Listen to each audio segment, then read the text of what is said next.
আজকেই বিমলা নিজের ছেলে বিক্রমের বিয়ে দিয়ে তার নতুন বউ প্রিয়াঙ্কাকে ঘরে তোলে।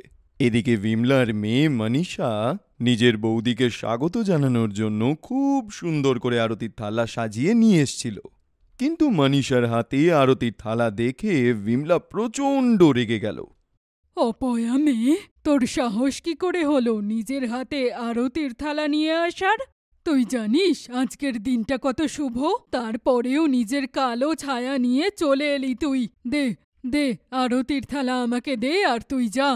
বিমলা নিজের মেয়ে মনীষার হাত থেকে আরতির থালাটা ছিনিয়ে নিল, আর বেচারা মনীষা কাঁদতে কাঁদতে নিজের ঘরের দিকে চলে যায়। বিমলা তার ছেলে এবং ছেলের বউকে স্বাগত জানায়। বিয়ের কিছুদিন পরেই একদিন প্রিয়াঙ্কা সকালবেলা ঘর পরিষ্কার করছিল। সেটা দেখে বিমলা তাকে বলে, বৌমা, তুমি কেন এত সকাল সকাল বাড়ির কাজ করছো? রোজ বাড়ির কাজ তো মনীষা করে না? হ্যাঁ মা, কিন্তু আজকে দিদির শরীরটা ভালো নেই, তাই ভাবলাম আজকে আমি বাড়ি পরিষ্কার করে দিই। আচ্ছা, তো এই ব্যাপার। শোন, তুই ঝাঁটা এখানেই রাখ, আমি এক্ষুনি আসছি। বিমলা প্রচণ্ড রেগে গিয়ে মনীষার ঘরের দিকে যায়। ওদিকে মনীষা ওষুধ খেয়ে ঘুমোচ্ছিল, কিন্তু ওকে ঘুমোতে দেখে বিমলা এক জগ ভর্তি জল ওর মুখের দিকে ছুঁড়ে মারে, এবং যার ফলে হকচকিয়ে গিয়ে প্রিয়াঙ্কা নিজের পায়ে ঘুম ভেঙে উঠে দাঁড়িয়ে পড়ে। কি হয়েছে মা, কি হয়েছে? কি হয়েছে? কুড়ে মেয়ে একটা, বাড়িতে বৌদি আসতে না আসতেই তাকে দিয়ে কাজ করানো শুরু করে দিয়েছিস। এটা তুমি কি বলছো মা? তুই খুব ভালো করেই জানিস যে আমি কি বলছি। বেচারি আমার বৌমা সকাল সকাল উঠে এত কাজ করবে, আর তুই এখানে রানীর মতো ঘুমাচ্ছিস। যা, গিয়ে বাড়ির সব কাজকর্ম কর। আর একটা কথা মন দিয়ে শোন, যদি আজকের পরে আমার বৌমাকে এই বাড়ির কোনো কাজ করতে দেখি, তাহলে আমার চেয়ে খারাপ কেউ হবে না। মা, আমার তো আজকে শরীর খারাপ ছিল, তাই বৌদি আমাকে ওষুধ খাইয়ে শুইয়ে দিয়েছিল, না হলে আমি সব কাজ করে দিতাম। চুপ কর, চলো ওটার গিয়ে সব বাসন মাজ। বিমলার কাছ থেকে বকা খেয়ে মনীষা তাড়াতাড়ি রান্নাঘরের দিকে বাসন ধুতে যায়। একেই ওর প্রচণ্ড জ্বর এসছিল, আর ওই ঠান্ডা জলের মধ্যে সে আর কাজ করতে পারছিল না। মা, আমার এই জলটা খুব ঠান্ডা লাগছে, তুমি বাসন ধোয়ার জন্য আমাকে একটু গরম জল দাও। কি বললি? বাসন ধোয়ার সাথে এখন তোর গরম জল চাই? চুপচাপ এই ঠান্ডা জল দিয়ে সব বাসন ধো, না হলে এই ঠান্ডা জল বালতিতে ভরে আমি তোর মাথায় ঢেলে দেব। বিমলার বকা খেয়ে বেচারা মনীষা ওই ঠান্ডা জলের মধ্যেই বাসন ধুতে থাকে। তখনই বিমলার চিৎকার চেঁচামেচি শুনে প্রিয়াঙ্কা ওইখানে চলে আসে। হে ভগবান, এটা তুমি কি করছো? আমি তোমাকে জ্বরের ওষুধ দিয়েছিলাম, আর এখানে তুমি ঠান্ডা জল দিয়ে বাসন মাজছো? সরো তুমি এখান থেকে, আজ তোমার কাজ করার কোনো দরকার নেই। সমস্ত কাজ আমি করে নেব। না বৌদি, আমি করে নেব। বৌমা, তুমি ওকে বেশি মাথায় তুলো না, আর যতটা সম্ভব ওর থেকে দূরে থাকো। আমি চাই না যে আমার বৌমার উপর এই অপয়ার ছায়া পড়ুক। এসব আপনি কি বলছেন মা? নিজের মেয়ের ব্যাপারে কেউ কখনো এরকম কথা বলে মা?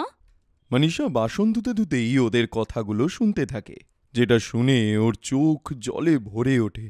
ও বাসনটা ধুয়ে কাঁদতে কাঁদতে নিজের ঘরের দিকে চলে যায়। প্রিয়াঙ্কা এক অছিলায় বিমলাকে মন্দিরে পাঠিয়ে দেয় এবং বাড়ির সব কাজ নিজে হাতে করে ফেলে।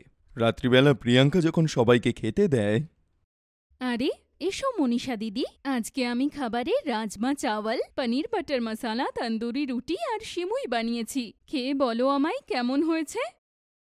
ওকে এখান থেকে কোনো খাবার দেওয়া হবে না। সকালে তো শরীর খারাপের নাটক করছিল। তোর তো শরীর খারাপ না? অসুস্থ মানুষ তো এত খাবার আর খেতে পারে না, তাই আজকে না খেয়ে থাক। কিন্তু মা, দিদির শরীর আগে থেকেই এত খারাপ, তাহলে আপনি ওকে খাবার খেতে কেন বারণ করছেন? ও যদি খাবার না খায় তাহলে ওর শরীর আরও খারাপ হয়ে যাবে। আমি কারোর কোনো কথা শুনতে চাই না। আমি বলে দিয়েছি আজ ও খাবার খাবে না।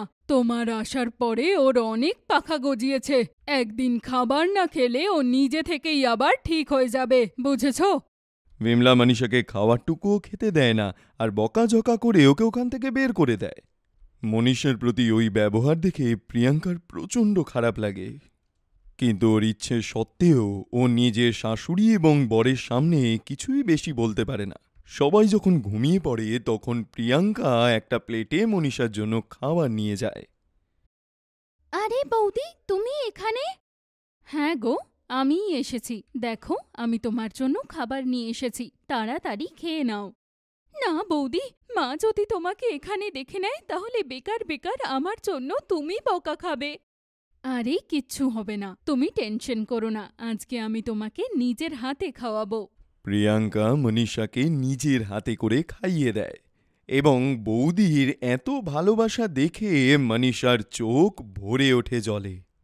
আরে কি হলো মনীষা দিদি, তোমার খাবারটা পছন্দ হয়নি? না না বৌদি, খাবার তো খুব ভালো হয়েছিল।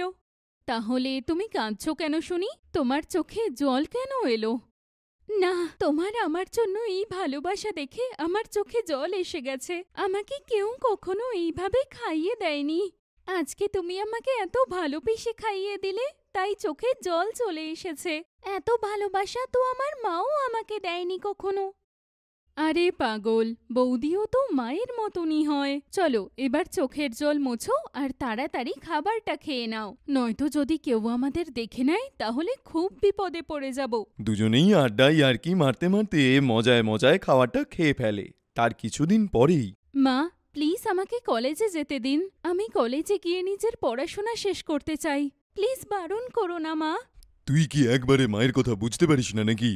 মা যখন একবার বারণ করে দিয়েছে তোকে কলেজ যেতে, তাহলে আর যেতে হবে না। তোকে একবারে কি কথা বোঝানো যায় না? মনীষার চোখে জল চলে আসে আর তখনই ওদের কথা শুনে প্রিয়াঙ্কা ওইখানে আসে। মনীষার কান্না ভরা মুখটা দেখে প্রিয়াঙ্কা ওইখানে দাঁড়িয়েই ওর পক্ষ নিয়ে বলে, মা, বিবেক, মনীষা দিদি নিজে যখন পড়াশোনা করতে চাইছে তখন আপনারা কেন বাধা দিচ্ছেন? আমাদের কাছে তো টাকা পয়সারও অভাব নেই, তাহলে আপনারা এরকম কেন করছেন? দেখো, আমি এই ব্যাপারে আর কিচ্ছু শুনতে চাই না। আমি ওকে স্কুল পর্যন্ত পড়িয়েছি, সেটাই ওর জন্য অনেক বড় ব্যাপার। আমি ওকে কলেজে পাঠাবো না। মা, প্লিজ এরকম করবেন না। মনীষা দিদির জন্য না হলে আমার জন্য হ্যাঁ বলে দিন। প্লিজ বিবেক, তোমরা রাজি হয়ে যাও না।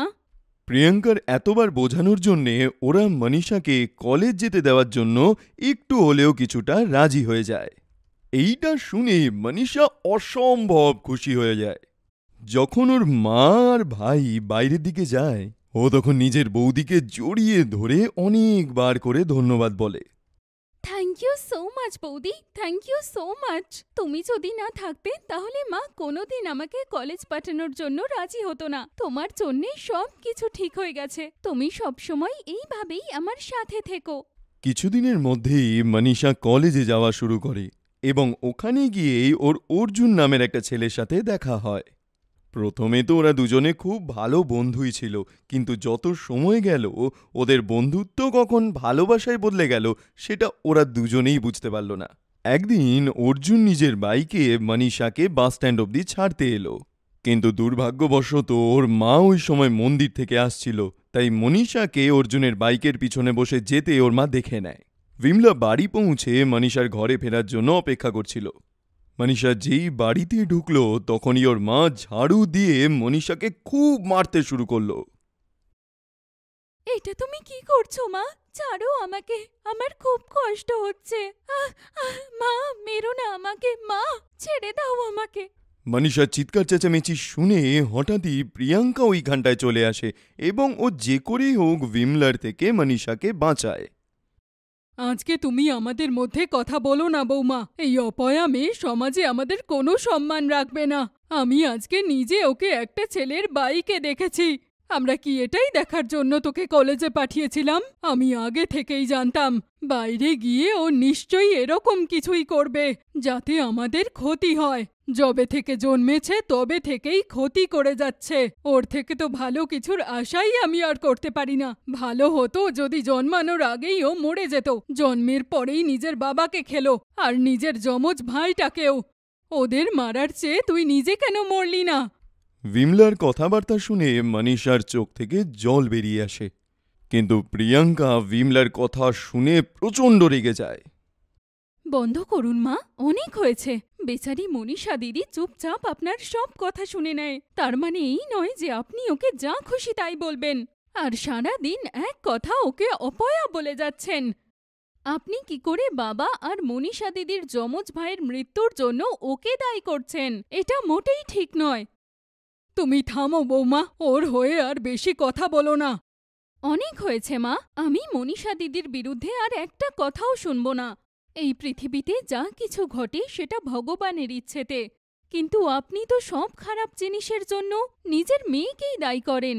কোনো মা নিজের মেয়েকে এত ঘৃণা কি করে করতে পারে? কখনো আপনি মনীষা দিদির জায়গায় নিজেকে রেখে দেখবেন, তাহলে হয়তো আপনি ওর কষ্ট বুঝতে পারবেন। এই পৃথিবীতে একমাত্র মাই হয় যে নিজের সন্তানকে সবচেয়ে বেশি ভালোবাসে, কিন্তু আপনি তো একজন মা হয়েও নিজের মেয়েকে কখনো ভালোবাসেননি, সবসময় ওকে অভিশাপ দিয়েছেন। কখনো ভেবে দেখেছেন যে আপনার এই কথাগুলোতে আপনার মেয়ের ঠিক কতটা কষ্ট হয়? প্রিয়াঙ্কার কথা শুনে বিমলা আজকেই প্রথমবার নিজের দোষটা বুঝতে পারে। ও মনীষাকে গলায় জড়িয়ে ধরে অনেকবার ওর কাছ থেকে ক্ষমা চায়। মনীষাও নিজের মাকে জড়িয়ে ধরে প্রচণ্ড কাঁদে। সেই দিনের পর থেকে বিমলা আর কোনো দিন মনীষার সঙ্গে দুর্ব্যবহার করে না, বরং উল্টে ওকে নিজের মেয়ের মতোই ভালোবাসা দিতে থাকে, আর আনন্দের সঙ্গেই ওর বিয়েটা অর্জুনের সাথে দিয়ে দেয়। মনীষা এইসবের জন্য নিজের বৌদিকে অনেক ধন্যবাদ জানায়। ওর বৌদি যেহেতু ওর জন্য এত কিছু করেছে, ও সারা জীবন নিজের বৌদিকে নিজের মায়ের থেকেও বেশি ভালোবাসে।